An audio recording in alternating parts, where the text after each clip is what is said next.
BBC World Service, the world's radio station.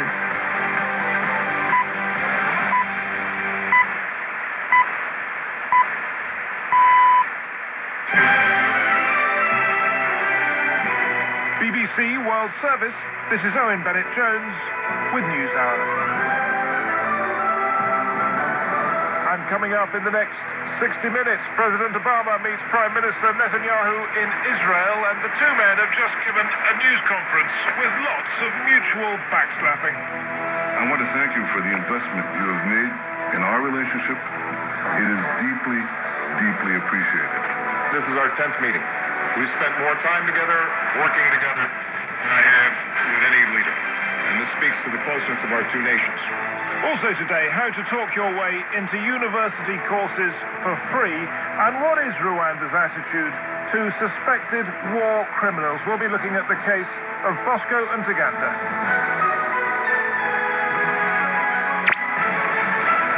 And first, a bulletin of the latest world news. BBC News with Nick Kelly. Banks in Cyprus are to stay closed until Tuesday as the government struggles to avert a financial collapse. There are fears of a run on the banks. Reports say a cabinet meeting is deciding how to prevent large amounts of cash leaving the island. Mark Lowen reports. It's been a day of frantic talks in Nicosia, Brussels and Moscow as all three parties debate how to pull Cyprus out of this crisis. After the bailout deal was rejected in Parliament, the country's €17 billion rescue is in turmoil, with Cyprus close to bankruptcy. Meanwhile, banks here will remain closed until Tuesday, causing cash machines to run low and some businesses to refuse credit cards.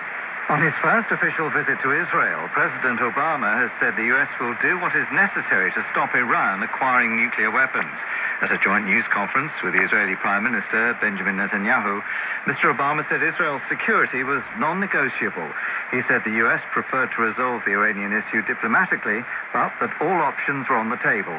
Mr. Netanyahu thanked Mr. Obama for his efforts on Iran, but said any measures must be backed up by a clear and credible military option. Diplomacy and sanctions so far have not stopped Iran's nuclear program. And as you know, my view is that in order to stop Iran's nuclear programs peacefully, diplomacy and sanctions must be augmented by a clear and credible threat of military action. In this regard, Mr. President, I want to thank you once again for always making clear that Israel must be able to defend itself by itself against any threats.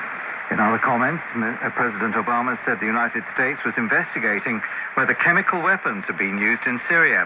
Pro-government forces and the Syrian rebels have both accused each other of using chemical weapons in an attack on Tuesday. A court in New York has made public terrorism charges against an alleged